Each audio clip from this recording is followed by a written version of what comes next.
Welcome everybody. I think we're live. Welcome at this webinar, Can We Save the Potato?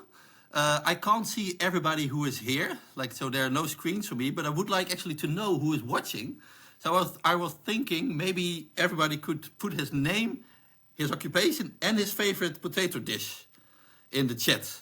So we can get to know each other a little bit. So, mashed potatoes is here the first one. two mashed potatoes, I like it. What's your favorite dish, Anja? I put it in the chat, but it's potato pancakes. So I think we have a nice program going on today. We are addressing one of the most pressing issues in farming, I think. In potato farming, definitely, and that's late blight. It was quite problematic historically. I think Johan will also talk a little bit about that. But still, it is one of the most common enemies of farmers. And today we will explore a little bit on how new breeding technique can maybe help farmers in addressing the issues around potato farming. It might be good for you to know that the program is first we have some presentation, we will have a panel discussion, and after that we have some questions from the audience. And the idea is that you put your questions in the live chat, and so I will pick them up and ask them afterwards. So you don't have to ask them yourself. I will do it, and I will hopefully have many questions in the chat, and I will pick the best ones and the most interesting ones. I think we have a very diverse array of panel today of people here, because we have a farmer, we have a researcher, and we have a communication experts from different sides of the world. And I'd like to kick it off just first with a farmer, the people who really do the hard work, who really breed, at least grow the potatoes.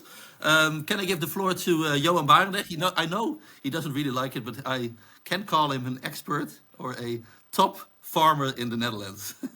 Johan, tell me a little bit who you are. What's the issue with potato farming in the Netherlands? To introduce myself, I'm a potato farmer in the Netherlands, as Hidde said. I'm about half an hour north of Amsterdam in Polder, so reclaimed land from the sea about 300 years ago. I got an arable farm, and I grow potatoes, wheat, sugar beet, and celeriac, and we're harvesting that right now. So I just came from the field, so I'm maybe a bit underdressed for a presentation, but I was still in the clay and in the mud 10 minutes ago. So, but today we talk about potatoes and late blight. And I might also introduce myself as I'm also a member of Agrico. That's a cooperation of about 800 farmers, and their main purpose is to trade seed potatoes. So that's a co-op of about 800 farmers breeding potatoes, so new varieties. The Dutch farmers grow the seed potatoes, and then Agrico is exporting them all over the world, about 90 countries. And we breed several new varieties every year. And in the certified seed potato business, Agrico is has a global leading position. And it happens to be that I'm also the chairman of this cooperation. So I have a bit more inside info probably than other farmers. Today, Hidde asked me to address the issues with late blight. Late blight is a fungus that is a serious problem in growing potatoes, and goes a long way back. As people may know, in 1840, I looked it up yesterday, there was a major late blight crisis in Ireland, and that caused very big crop failures, and 25% of the population died or migrated to the United States. So the problem is already very old, but we're still battling it. We try to battle it by breed better varieties that have better resistance, but the mutation of the virus also is going pretty quick. So it's kind of a race against keeping up with the new mutations, and also find better varieties, and then the mutations of the fungus mutate again. So that's a problem. in the daily practice as a farmer, blight has become a bigger problem the last few years in Western Europe, I would say. There has been a few mutations in the fungus, and the ban of chemicals for environmental reasons is going pretty fast. So the toolbox for a farmer to fight the Phytophthora by ag chemicals is getting tougher. And I also think that last few years we had pretty wet summers, so lots of humidity, and yeah, a virus or a fungus works develops quicker if there's more humidity. So yeah, I think until 5-6 years ago we sprayed potatoes like probably every 7 or 8 days against blight, and last 2 years I'm back sometimes to 3 or 4 days, and that is something I'm particularly unhappy with for several reasons. First of all, cost. I'm sponsoring the big ag companies quite a bit by spraying so much chemicals, but if I don't, my crops will not survive. And yeah, we have some experiment in the Netherlands every year, and that's what we call organic potato farming. There they do not use ag chemicals, and last year you saw that yeah, basically the organic crops yeah, only probably have a yield of maybe 15-20%, I would guess. Just some fields didn't make it at all. Before the tubers start to set, the leaves were already gone, so there's no production at all. And other fields of organic potatoes, they only had a very low yield because yeah, the vines were gone before production really developed.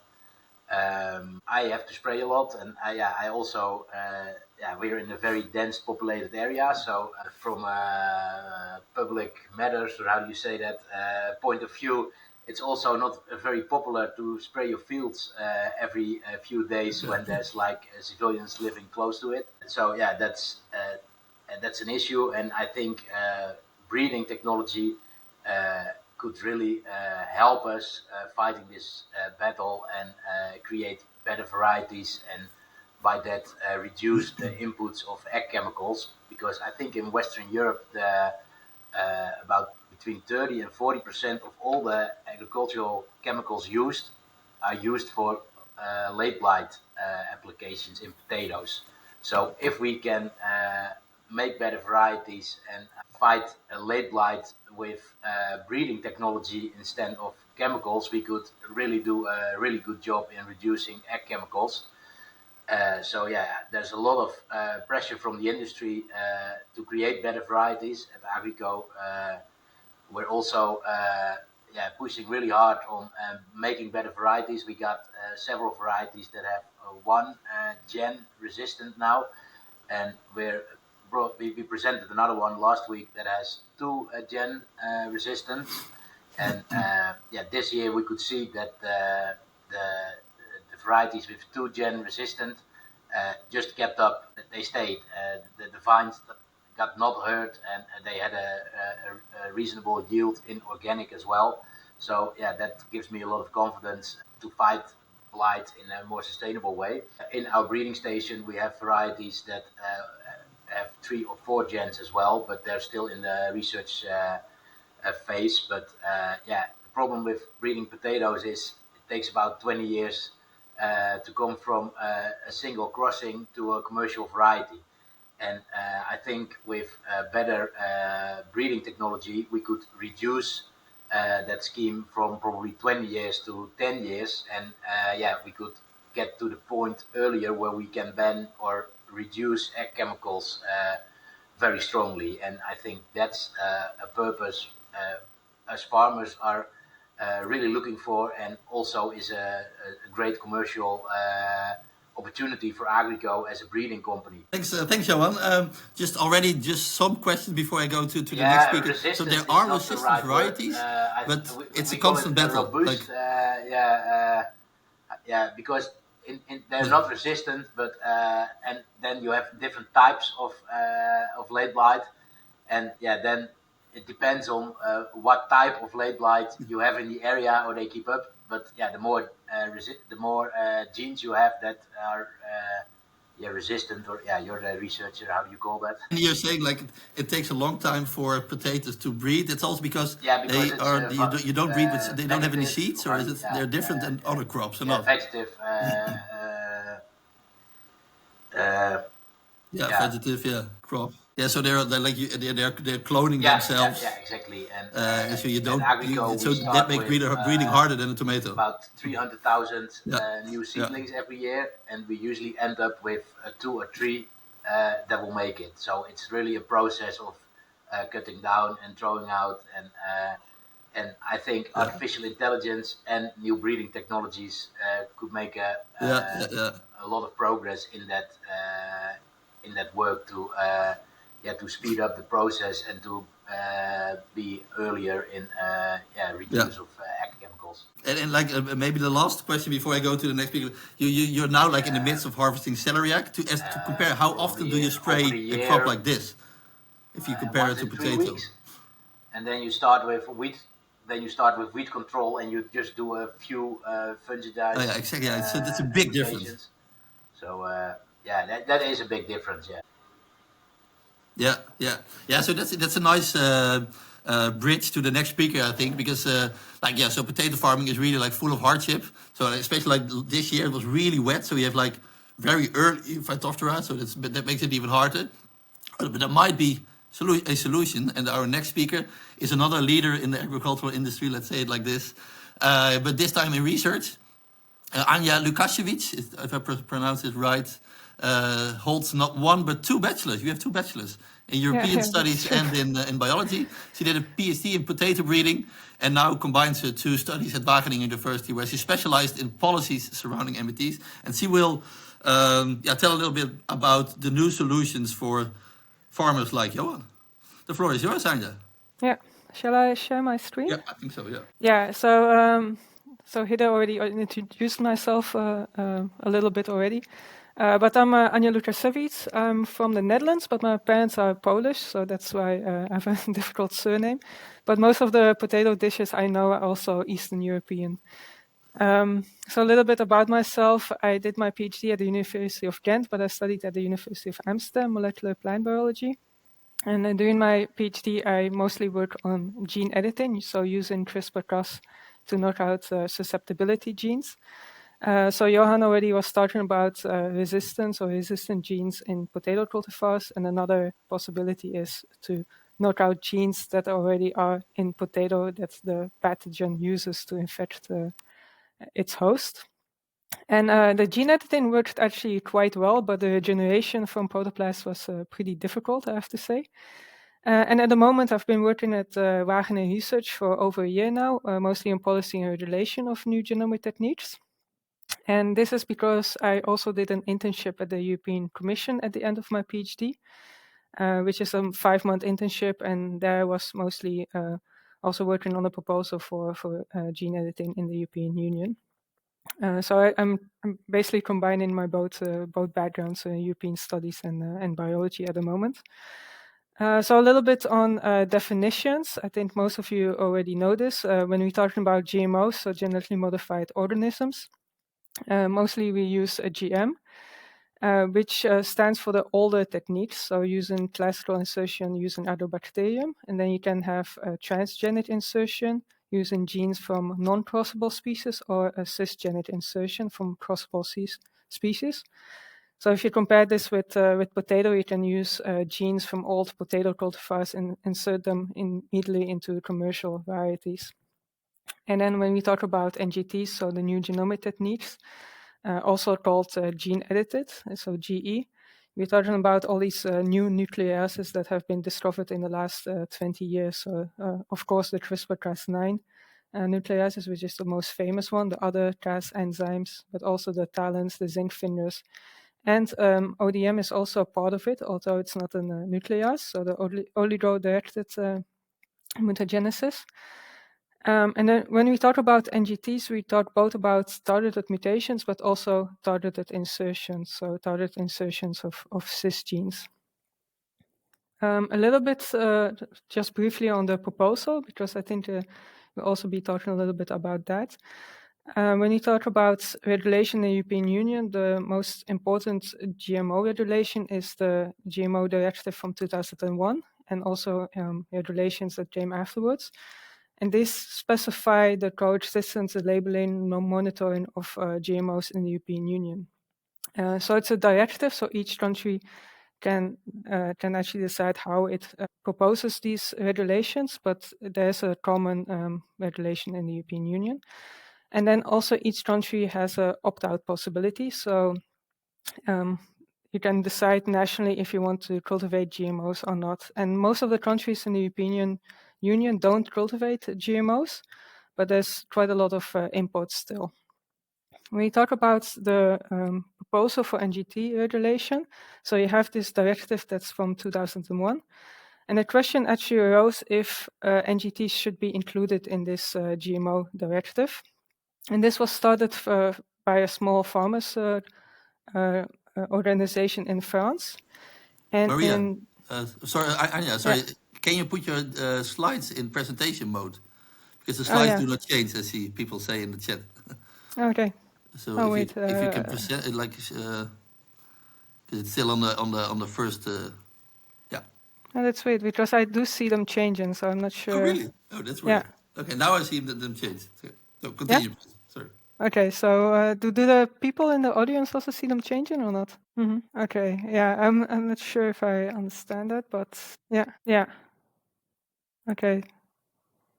Yeah, page 7. Yeah, I'm now on page 7, so maybe I should just present it like that. Is that okay? Yeah. Is that do you see it now or not? It's a new system. So. Yeah, I think this works. If you just like, but you have to like manually do it on the. Okay, right. yeah, that's fine. So in 2018, that's where the whole proposal actually started, is when the European court decided that the NGTs do fall indeed under the GMO directive. And this started the whole discussion. So the then presidency, so that was Portugal, asked the European Commission to start a study to see if this was actually applicable to NGTs or not. And this study was published in 2021, and the main conclusion was that indeed the GMO directive was not fit for purpose for NGTs. And last year in July, the European Commission came with a proposal where NGTs would be categorized into two groups, so 1 and 2, and then will be excluded from some of the directives in the GMO regulation. Yeah. So once the European Commission comes with a proposal, both the European Parliament and the Council of the European Union have to vote on it, and the European Parliament already voted in favor. And both of these institutions can then also propose amendments. And the European Parliament also did that, but the European or the Council didn't come to a decision yet. And since the new elections and also the new presidency of Hungary, there hasn't been a lot of movement for this proposal. And if you look at how the regulation now looks, if you look at the GMO directive and the different parts of it, so for example, the risk assessment of GMOs, the detection method, the labeling, and so on, you have the conventional breeding methods that fall outside of it and also are allowed for organic farming. And they have some of the exempted methods that still are part of the GMO directive, but don't have to abide to all these necessary risk assessments, for example. And in some cases, they are also allowed for organic farming. So not all of the organic farming groups want to use these methods, but in the European regulation, they are allowed. And then you have the old GMOs that do have to abide by this directive. And the proposal is that there will be two other categories, and then category 1 would be the most interesting one because it will be there will be more things exempted for this category, but none of the NGT crops would be allowed for organic. If you look briefly into how GMOs are, where they are grown and how many are important, you can see that there are only a couple of larger crops that are GMO crops that are grown in certain parts of the world. A lot of diversity is seen in Northern America, but there are also a lot of crops grown, especially maize, cotton, soybean, in South America and also in Asia. But how does it look for gene-edited regulations worldwide? So we talked a little bit about the situation in the European Union, but there are quite a lot of movement in terms of regulation in the world. So this is a map that I composed based on the current stance. So the countries in green have mostly deregulated gene editing. So they don't see gene editing as the same as the classical GM crops. And there's a little bit of difference. So some countries have a case-by-case method. So they decide for each new application if it's gene edited or not. And some countries, such as the USA, in some cases also Japan, it's automatically deregulated. And the countries in yellow, they're mostly proposals still or discussions. So just a few examples. So Canada, it's mostly deregulated, but it's case by case and trade based. So they look if the trade could have also been made by conventional methods. Mostly Russia is sometimes also put in yellow, meaning that there's a proposal or discussion, but at the moment, as far as I can see, there's only research allowed in gene editing in crops. And also for China, they have deregulated one or two events, but there's no clear regulation at the moment. And then the countries with the star are the only countries that actually have gene-edited crops. So that's Canada, America, so the USA and Japan that are available on the market at the moment. So when you look at gene editing in potatoes, so Johan already talked a little bit about Phytophthora. And there's a lot of research also in the Netherlands going on this. Also a lot in Wageningen, and that's mostly based on the insertion of resistant genes, so cisgenesis. But there's another field, so the knockout or the silencing of susceptibility genes that I already mentioned at the beginning of my presentation. But it's important to combine this, but also look at the different pathogens that are in the field. So if you insert only one resistant gene, it won't be enough to really get a durable resistant potato cultivar. So you have to insert multiple resistant genes and also monitor how the pathogen is evolving in the field. But you can also think of applications such as combining resistant genes together with the knockout of susceptibility genes. And this Phytophthora resistant potato with inserted resistant genes has actually been part of a report for JRC, so the Joint Research Center, where they looked at how these gene-edited disease-resistant crops would help in, for example, lowering the use of pesticides. There's also a lot of other research going on. I'm not going to mention all of it, but for example, we talked about how potato is vegetatively propagated, and there's a company in the Netherlands, Solenta, that is trying to develop a hybrid seed. So instead of using seed potatoes, using the seed of potatoes. And when we look at what's happening worldwide, there's one event, so the non-browning potatoes from Simplot, where they used RNA silencing to get potatoes that don't turn brown. That one is on the market at the moment in the US, and that has been approved as a GM potato. With the new regulation, it would fall under gene edited. And there's actually quite a lot in the pipeline, but I have to say that it's pretty promising, but it's not on a commercial market yet, so it still has to prove itself. So there's a potato with an altered starch production, so they don't have to use as many chemicals. And then also the disease-resistant potatoes, not only against Phytophthora, but also against other diseases. And they're also looking at, for example, drought resistance and other traits. But like I already said, it still remains to be seen if this products, because in the end, the consumer also has to be willing to buy it. And that's my last slide. I hope you could still follow it a little bit. I'll stop sharing. Yeah. Thank you, Anja. That was interesting.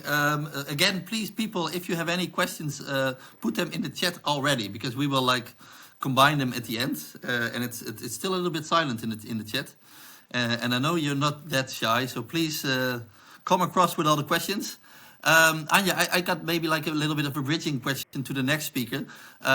Do you think like these new breeding techniques, do they hold a bigger potential for small-scale farmers than traditional genetic modification? Because I have the feeling that a lot of the genetic modification traits are focused on really big, large-scale crops, at least, and feed maybe even. Do those NGTs hold a bigger potential? I think they can hold a bit of potential, but then it's important to also adapt or correct the relations. So I think the problem with the original, the older GMOs was that once these really strict regulations were in place, at least in the European Union, it was only interesting for larger companies to apply it for larger crops. And this is something that they really want to do differently for NGTs. So they really want to make it available for also small companies. But indeed, it is a question that often comes up, like how do we make sure that this technology is also available for smaller farmers? Thank you. So over to the next question, and this guest holds a very special place in my heart, because I think 8 years ago I made my first movie, and it was on genetic modification, and it was on genetically modified eggplants. And I was like back then a very amateuristic filmmaker. I went to Bangladesh very ill prepared, but there was one guy who actually made the success of this film well fed, and he's called Arif Hossain, and so I'm very happy to work with him again. He's a science communicator, I would say. He worked at Cornell, and he leads the Bangladesh chapter of WEPLANET, and has held various positions in the organization trying to modernize Bengali agriculture. And I actually saw, Arif, that the regulations in Bangladesh, I was looking at it on the map of Anja, they were green. So it seems that they are deregulated, but I also remember that you have a little bit of a different story. So the floor is yours, Arif. Thank you, Hedi. I mean, it's been a privilege to see you again, and with the esteemed speaker and an expert we have here today. If you allow me, I can probably jump into the presentation, and then we can talk a little bit. Trying to see how it works. Do you see my slide? And is it changing? Yes. Okay, can we save the potatoes? I think we have saved potatoes for maybe 8,000 years now, the time it took to get domesticated. And I'm going to talk about potato, but would like to touch a little bit about the agriculture in Bangladesh, how rural household and the GDP depends on smallholder farming and agriculture in the country. And apart from that, as they're talking about next generation technology or biotechnology, genome editing, GMO, these are the 4 crop we have currently in Bangladesh. BT eggplant, which was approved back in 2013. And Hedi just mentioned that he visited Dhaka and Bangladesh. We traveled around the field, captured interview, and saw the picture and the story of BT eggplant in his movie Well Fed. Then the approval of golden rice is awaiting since 2017. It's been a long time, almost 7 years, more than 7 years now. It's enriched with beta carotene. It's been approved in Philippines. Then we have a court case and like the issues with the anti-GM activists and Greenpeace. They blocked golden rice in Philippines and also in Bangladesh. Then the trial of potato. I'm going to talk a little more about it in my later slides. And recently, last year, we just got approved BT cotton. And right now, 134 farmers, we have had trial in the field, and we are waiting to get the outcome and result of the trial field. What about potato? Potato is the most important crop after rice and wheat in Bangladesh, and we are the 10th, within 10th, like top producing country. On an average, we produce more than 10 to 15 million metric tons of potato a year. And it's most important crop for smallholder farmer, particularly from the northern region of the country in Bangladesh. As I mentioned, that potatoes are mostly consumed in Bangladesh. These are table potatoes, we call them. Diamond, Cardinal, Asterix, Granola, these are few popular variety. Those are grown by the farmer for their income generation and for the consumption of the people. And what are the challenges of potato? We have already talked about challenge, lead blight. Then we have issues around limited storage facility for the smallholder farmer. And the market is also not very much stable. I mean, the supply chain gets disrupted due to blight infestation, due to climatic event like flood. So the productions are not stable in last few years, and we have seen that it impacted the local market significantly. For blight in Bangladesh, I mean, farmers lose potato and the harvest significantly, and it's quite unpredictable.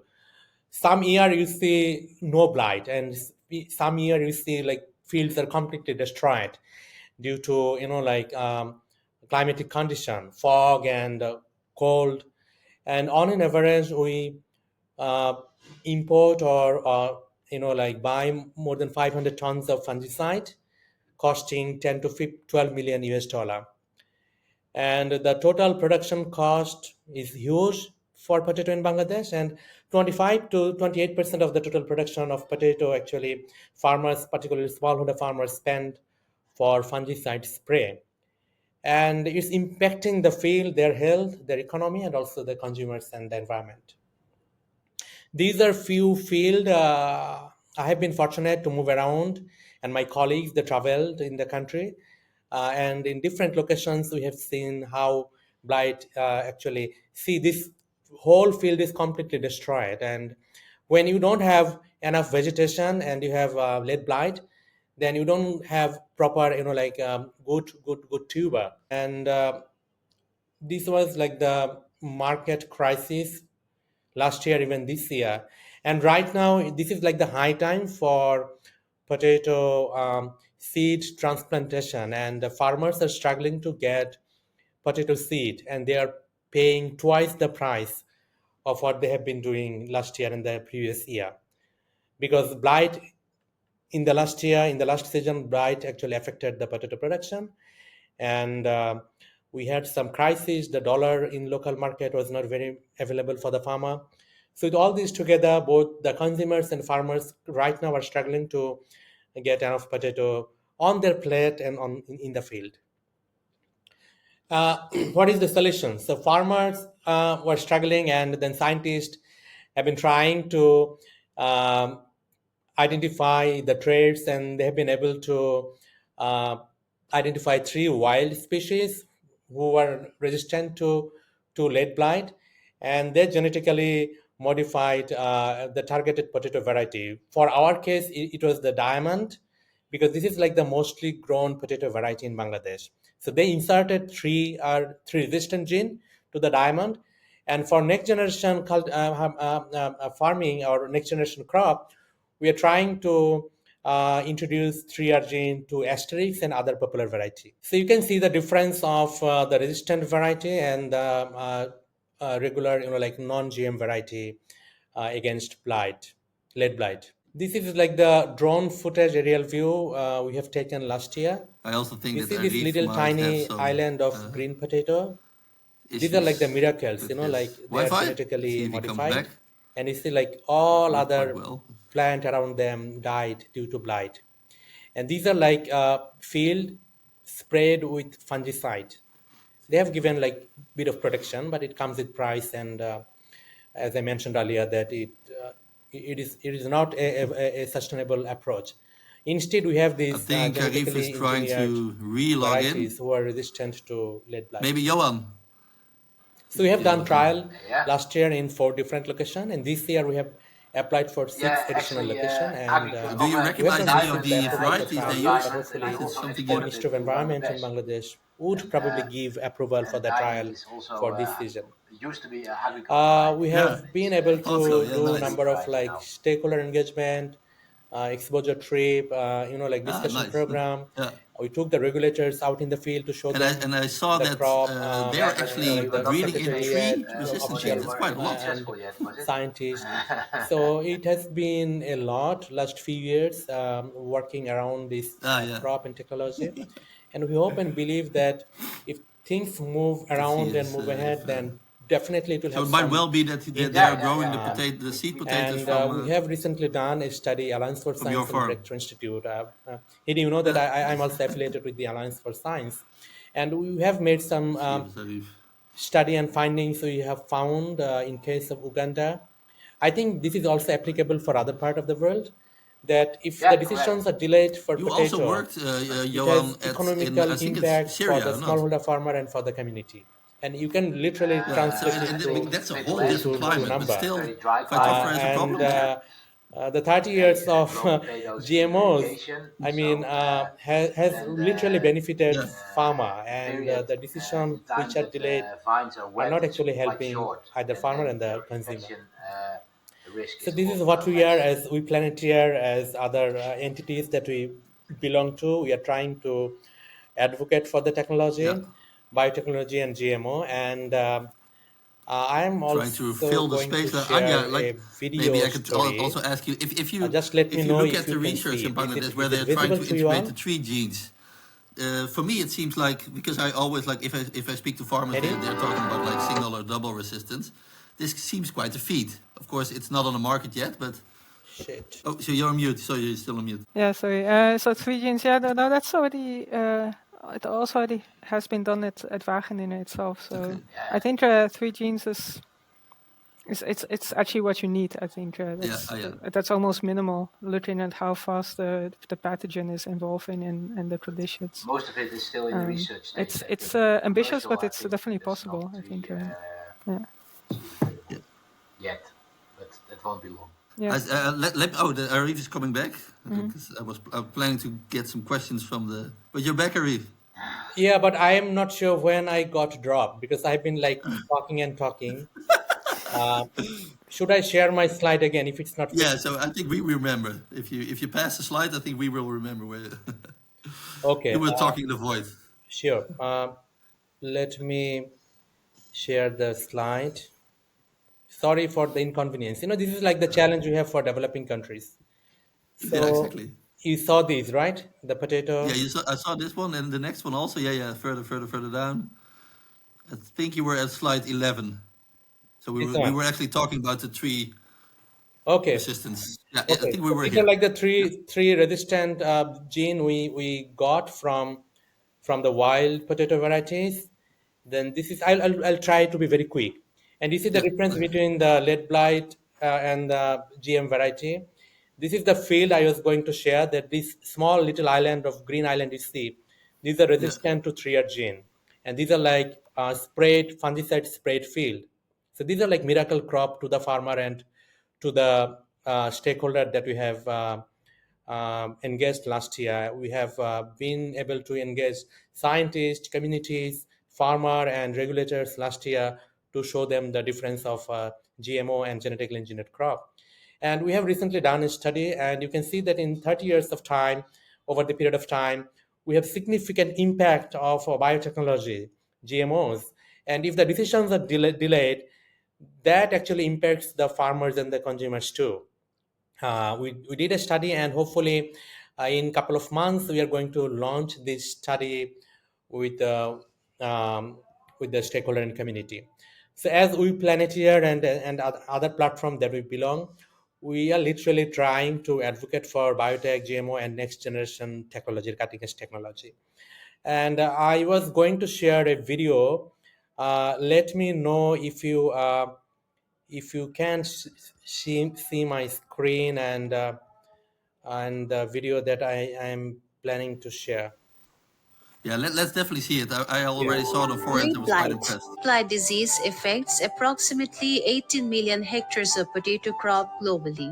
An estimated annual loss due to leaf blight alone amounts to approximately 6.7 to $15 billion.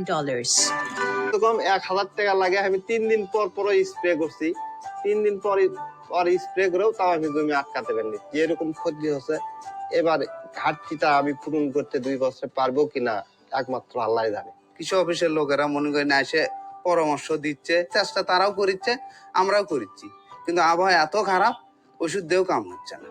Potato is the third significant staple food in Bangladesh and playing a key role in our food security. But in Bangladesh, Annual yield loss for potato-late blight is 25 to 57%.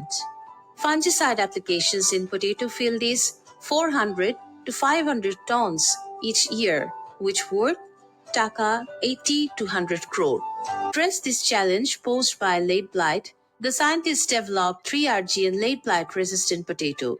3 potato late blight resistant genes were discovered and isolated from wild potato varieties. Scientists have transferred these 3 genes into potato varieties like Diamond, a variety widely preferred in Bangladesh. Scientists of Bangladesh Agriculture Research Institute, BARI, are documenting data and preparing all due diligences prior to the commercial release. The data from the ongoing multi-location confined field trials will lead to the selection of the best varieties to be released.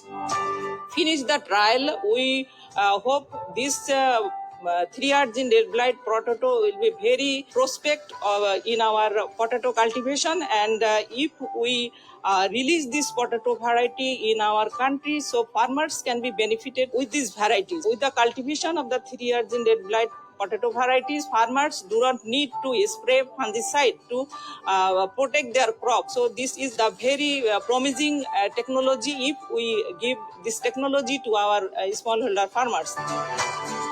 So that was my presentation and the video. Thank you. I can't hear you, Hida. I don't know if it's. Yeah, no, it's fine. Mic is off, so It's okay, oh, fine, good. Thanks. I think we now continue to the panel discussion, but I'd like to start with Arif commenting a little bit on his video, because I'm always also quite shocked how Bengali farmers or small-scale farmers, how they spray without protection. I mean, like fungicide according to the farmer, because I had the same question to them, that don't you feel threatened about it? So they have an indicator, whether it's fungicide or pesticide. If they feel rash on skin and if they feel irritation, then they consider it's harmful. But for fungicide, it's okay. I mean, to them, fungicides are not harmful. I mean, they don't feel any irritation on their skin, so they don't put mask or other thing. But from the government and on record and on pen and paper, it's mandated that you have to wear mask, you have to have your proper gloves and shoes. But remember, back then, back in 2016 and 17, when we were out in the field, we have not been able to find anyone with mask and other proper like thing. Yeah. So they've been doing it, and we have proper professional sprayer in the country. I mean, most of the time farmers don't spray fungicide or pesticide or herbicide. They hire the professional sprayer from the community, and they've been complaining. Remember, you and me and our friend Kirsten, we made a like pile of pesticide, and so these are like the thing. And in last 10 years, things have not changed. Yeah, it's a What bit do you different think than we about do, it, but, Johan, if you see spraying like this? also different scales. And so, if it's possible, you can also, of course, react to each other. But another question, Arif, I remember that in 2016, when I was in Bangladesh, you were quite a progressive country. While India was actually holding back on introducing genetically modified crops, you were actually taking them. But how is it now? We are still progressing, and we have not progressed much. So progression is a like dynamic word, like it's a dialectic procedure. So unfortunately, we have not been able to improve the enabling environment for biotech and GMO. It has been like politically pressurized, meaning that when you have a supportive system or per se government or the minister, then things go on and move on. And when you don't have a supportive system, and this system is not backed by science, rather it's backed by individuals' preference and whether they like it or not, that is like most important for decision making, not the decision or the technical recommendation from scientists. Yeah. So your current Minister of Agriculture is not much of a fan of. We don't have a Minister of Agriculture now. It's an advisor for agriculture. They are relying on the suggestion and guideline from the different committees that we have. So we are actually looking forward that, okay, things will move on. And one good thing happened in last December. The Ministry of Agriculture actually approved SDN1 and SDN2. I mean, genetically transgenic crop will no longer require deregulation. So they have like made it flexible. Then the question comes that how many crop actually we have those are transgenic, and what human capital we have built in last 10 years. So I think Yeah. these are the area we can definitely critically look into. Cool. Thanks. Like, and Johan, like, how do Dutch farmers look at those new breeding techniques? Are they Yeah, I like really think so. willing to adopt them if it's possible? I think every farmer wants to reduce chemical inputs, and for environmental reasons, but also for financial reasons. So yeah, I don't see any problems why farmers would not like new breeding technologies if they can grow better and healthier crops. So you would Yeah, also and it would can like really speed argue up the that process of for potato this is crucial. banning ag chemicals. But do you see any merit in any arguments pretty much against? the same as traditional breeding, only you're helping a bit. It's not GMO, and yeah, I think it's just a new technology that you have to adapt, and that's what we've been doing in the Netherlands in breeding crops for 100 years, and that gave us a very leading position in the vegetable world. So yeah, I think we really need this to keep up and to keep a leading position in the food and vegetable industry in the Netherlands. Yeah. So and Anja, I was thinking about your presentation that so formerly for organic agriculture the exemption could be used, but now is there any discussion in organic to accept those NGTs? To accept NGTs. Yeah. No, the general view is that they don't want to use NGTs. They see it as a new GMO. So the IFOM and other organic organizations, their standpoint is that they don't want to use it. Yeah. Of course, I can imagine that there are smaller organic farmers. Also, what like Johan says, it can, I think, potentially be used to lower the use of pesticides, and that's especially also important for organic farming. So I do see that there are potentials, but I think that at the moment it's not the group that we have to have on board. Yeah. And what is your take on how the European Parliament actually voted like in favor, but it's still a very long road or not? Can you explain a little bit what like the timeline might be? Yeah, so the European Parliament voted, and it also confirmed that vote before the elections. So they don't. In theory, it's possible to go back on that vote, but in practice it would be really quite difficult, and I don't think the European Parliament is going to do that. So it's really waiting on the Council to make a decision. And I think the discussions are not necessarily about the technique itself, but about other things in the European Union, such as patents or labeling. Yeah. But I think with the new presidency, so in January, Poland will be a president of the European Union. I think I hope also that there will be next steps made. So once the council, so they already have a majority in the countries that voted in favor, but they also need a majority in the number of European citizens, so more than 65%. I think with the new presidency, they might come to an agreement, and then once the council votes in favor, then all three institutions, so the Commission, Parliament, and Council, will sit together to see which amendments they want to see passed and which not. Yeah, and it's interesting that you are like talking about one of the big arguments against is the patent issue. But I also remember talking to Johan that it's weird that because almost nobody is in favor of patents, not even like also farmers. Situation where we have the right that everybody can use each other's genetics is a very good system, and keeps progress in the breeding system, because everybody can use everybody's genetics. And I think all the breeders and the whole industry is pretty on track that they want to keep it like that and do not want a patent. So yeah, in my opinion, especially in potatoes, it's a non-discussion. It feels like a little bit weird. It's like a little bit of an artificial discussion. If everybody's against. Sorry. Yeah, I think it's a discussion that should be held outside of the NGT proposal, because I think it's a discussion that's a little bit broader. It's in general on patents in plants. And what Johan is saying, that plant variety rights should be enough, that's the general viewpoint of a lot of companies in the Netherlands. But then there's other companies saying that we need these patents because with these new techniques, the development will be a lot quicker.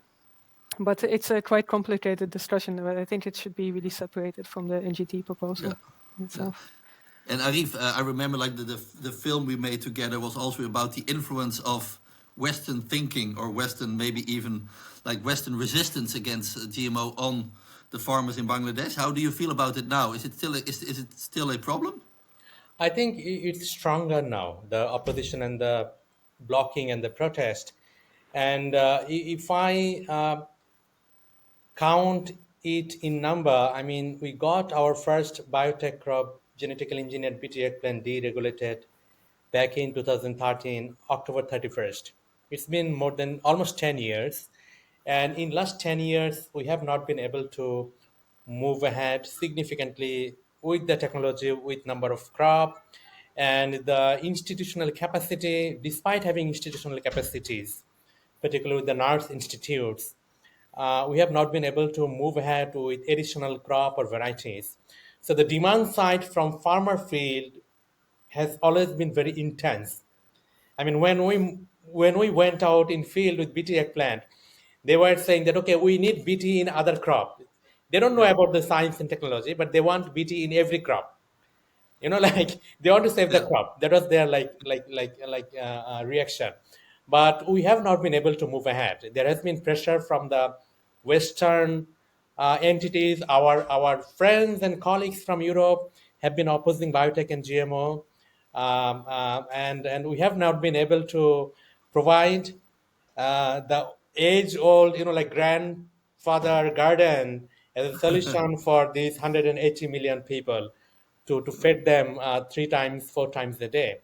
So I'm still very much optimist, but it looks like that the clock is not ticking in everyone's wall. I mean, we are thinking it as an urgent issue, but probably it's not urgent for the decision maker. They don't feel urgency. The politicians have different, priorities and urgency, and all the pesticide companies, they have their own mandate and own strategy. So I would say that globally, the expectation was huge with these NGTs. The realities are quite different. I have been in touch with our colleagues in Africa, in Latin America. Latin America did well, fortunately, because they have made agriculture commercial to some extent. But if you see in India, if you see in Bangladesh or other smallholder farmer in Asia, you have like small, tiny little plot, and with limited resource, they have to continue farming with whatever options they have, and we have not been able to provide them many options. Many options means we have not been able to provide them tremendous amount of organic farming technology. I mean, I'm in support of organic. If I can consume organic food 3 times a day, I like to buy organic food if I Yeah. can have them in like the same price, the same amount of money. We have not been able to provide them enough nutrient. More than 25% of our people, it's a study of FAO and other leading entities have been providing this data, that more than 25% people of Bangladesh are currently under threat of food security. So these are like the vital issue, and we are talking about our next generation. These technologies are for next generation, and if we cannot provide enough nutritious food to our future generation, then I mean, you are not free from, because we are going to send hundreds and thousands of immigrants to Europe to survive. So you have to make technologies available for all. That's like the core essence and core Yeah. message. Yeah. Yeah. So, and Anja, like you are working on Wageningen, and they have come under scrutiny sometimes for like promoting a technique. Like there are some Dutch programs who say you shouldn't. That's not the role of a university. How do you see that? What do you see the role of Wageningen in, like promoting or at least giving information on these techniques and spreading it out?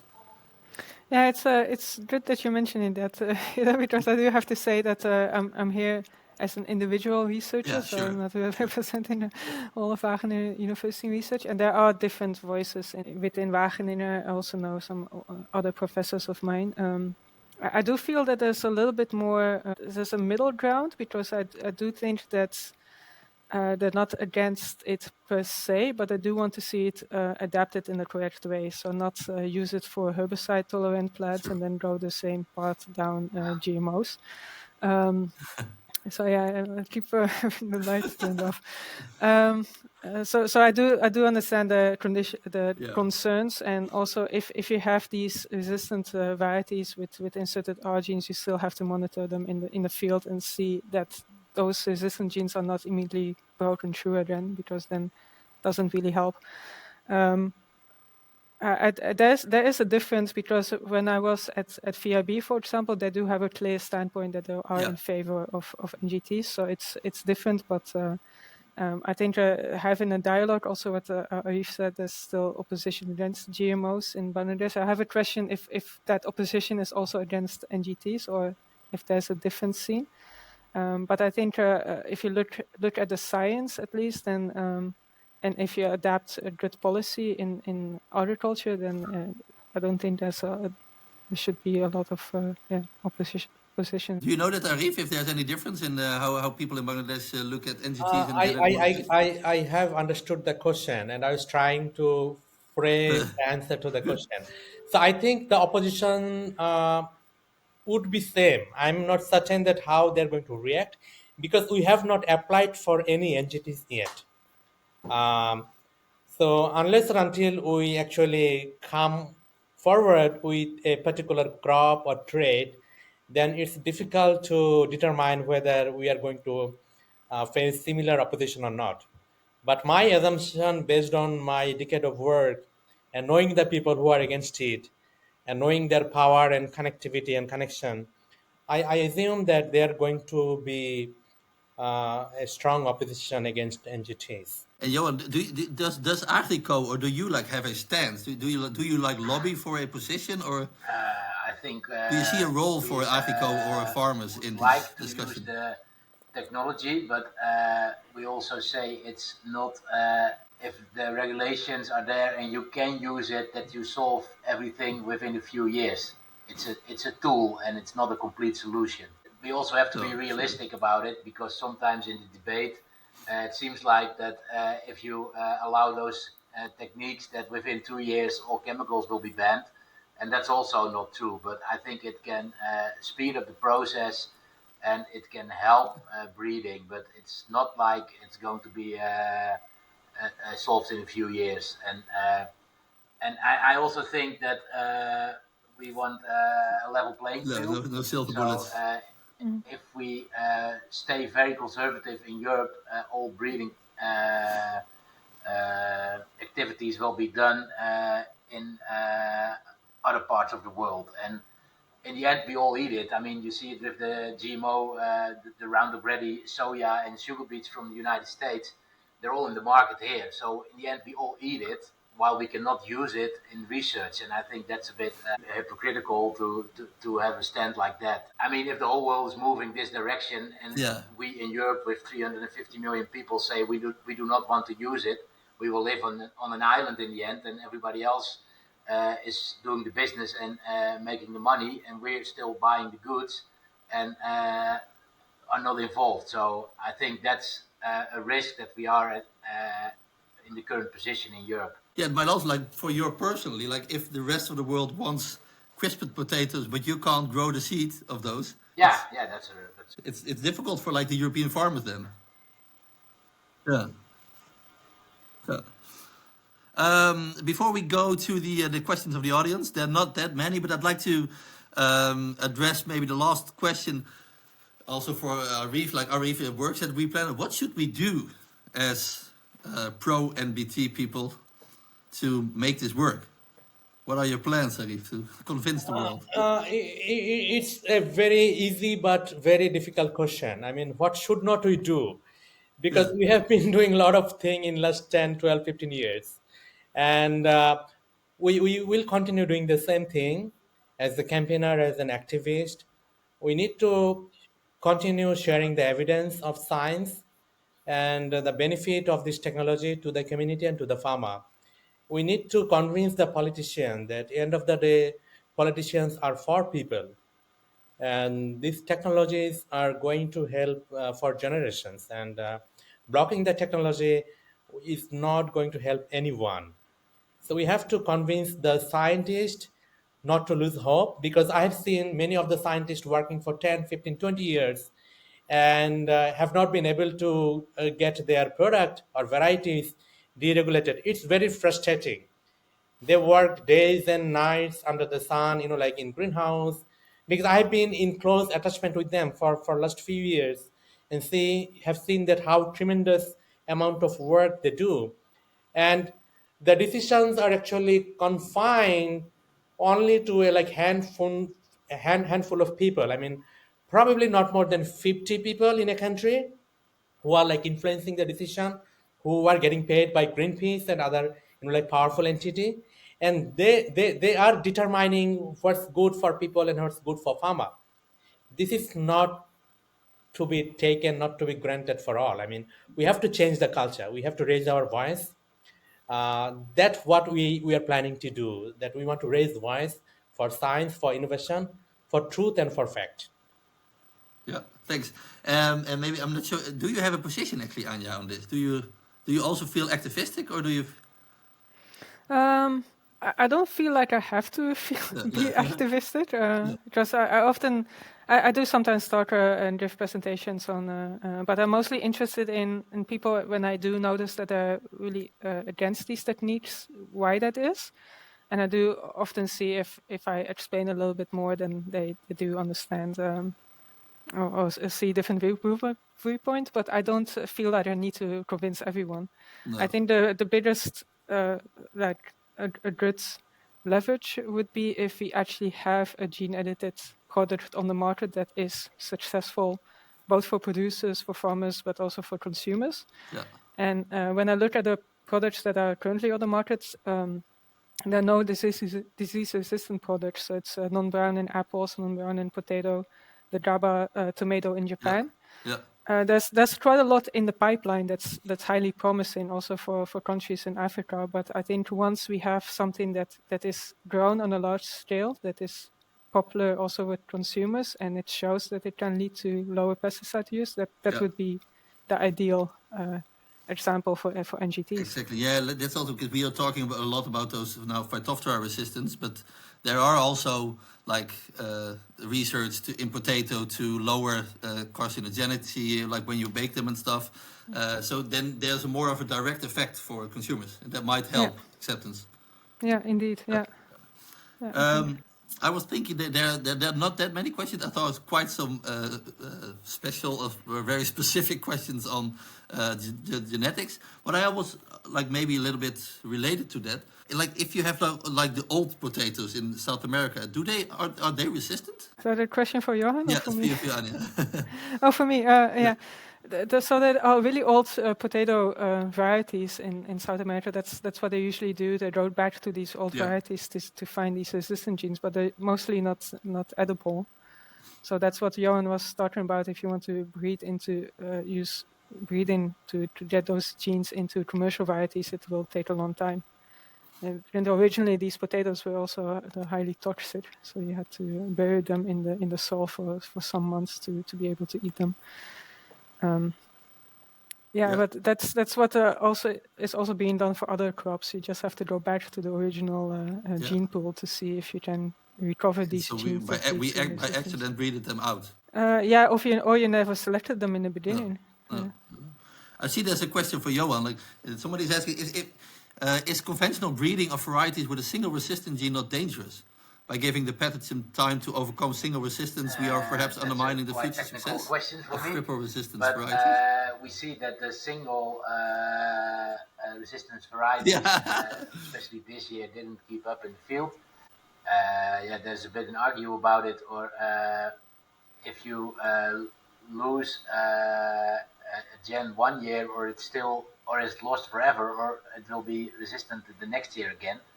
But that's probably more a question for Anja to answer. But I think we have to start somewhere, and the first gen was a start, and now we're going to the second. And I mean, you have to get some common practice and some experience in how to use those varieties, how to monitor them, how to use them in combination with chemicals, but with less chemicals. So you only spray when you find an infection instead of preventive.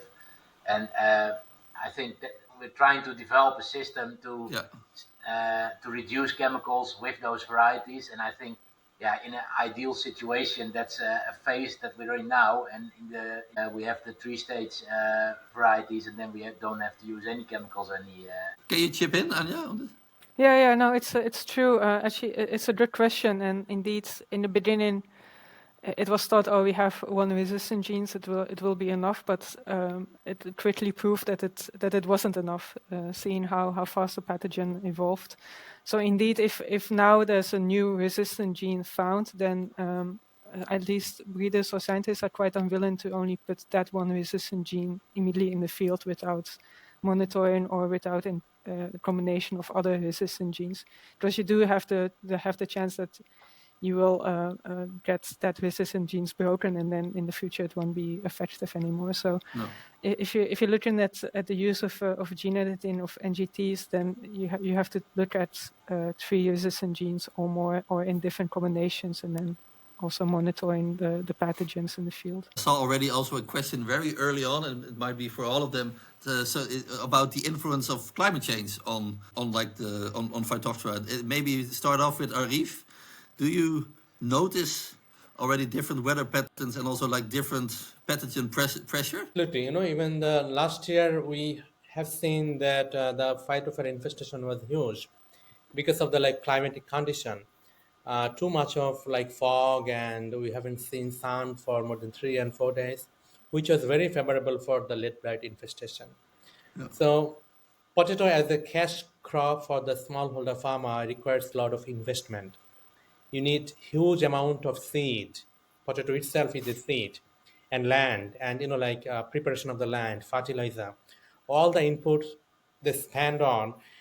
They think that they might make money out of it, but this unforeseen, climatic condition, you can predict, but you cannot predict whether you will have infestation or not.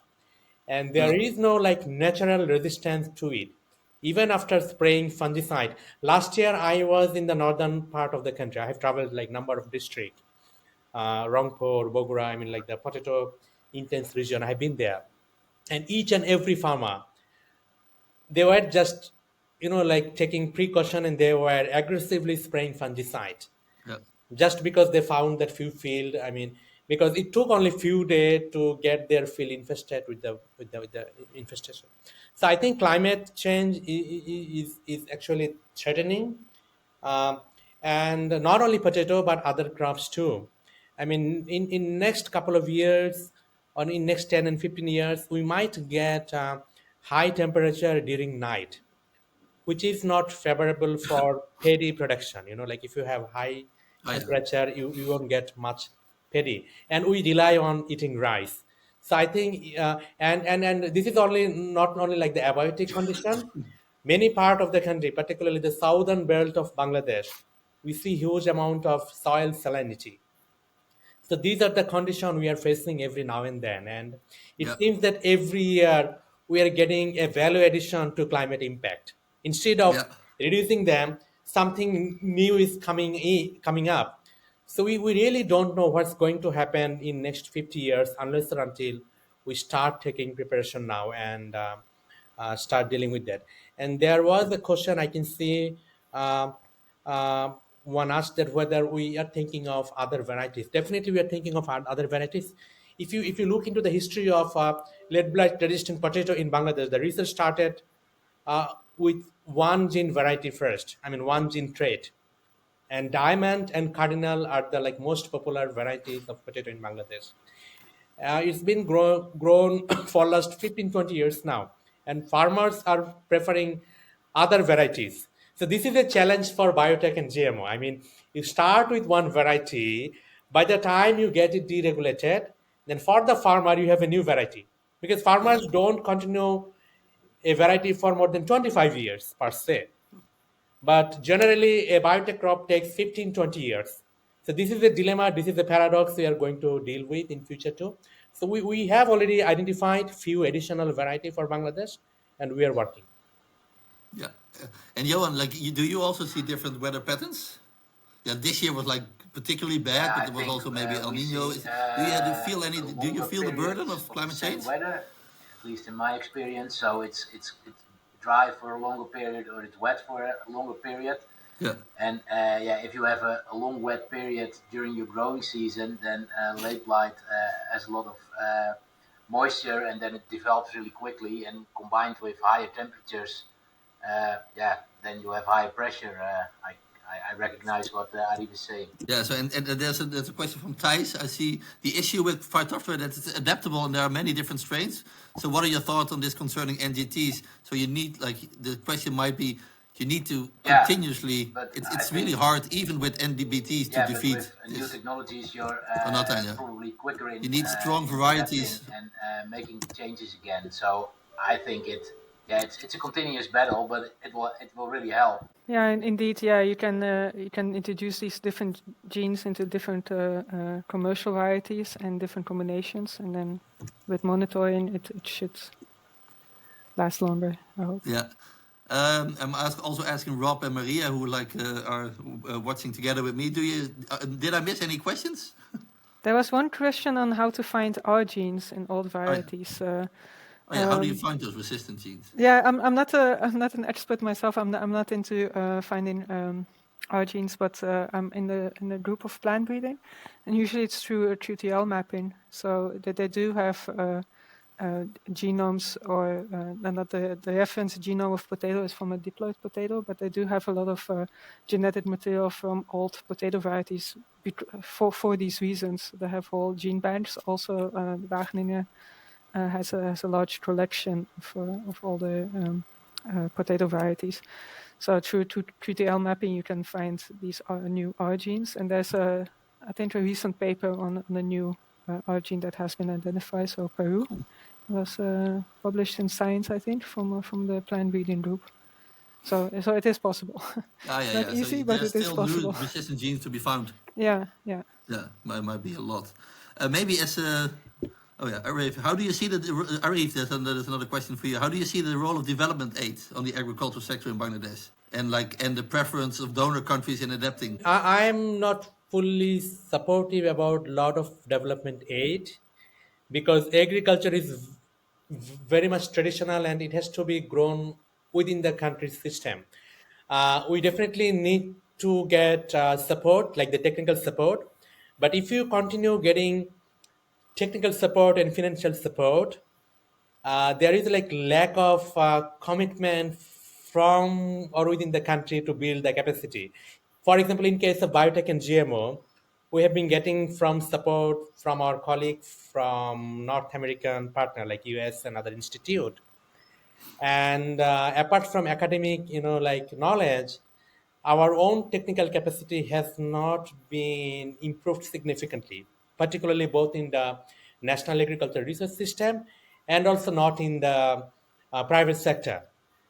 But we definitely require international support. I mean, who does not want international support?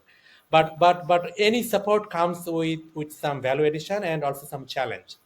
I'm fully supportive about getting support, but there has to be some some understanding, and the bargaining capacity has to be within the national partner.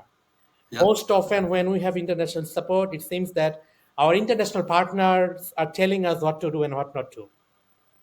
As an activist, I don't support it any longer. I mean, I want to understand what is right for me and what is not right for me. I'm not sure So whether I I could think make you happy with the answer. we went through all the questions. I think I have the last question for Johan. Johan, how do you see potato farming in the I future think in the Netherlands? we have a lot of challenges Or in in Europe, let's say. agriculture, Let's and keep it. we always find solutions. And I really believe that technology will help us finding those solutions.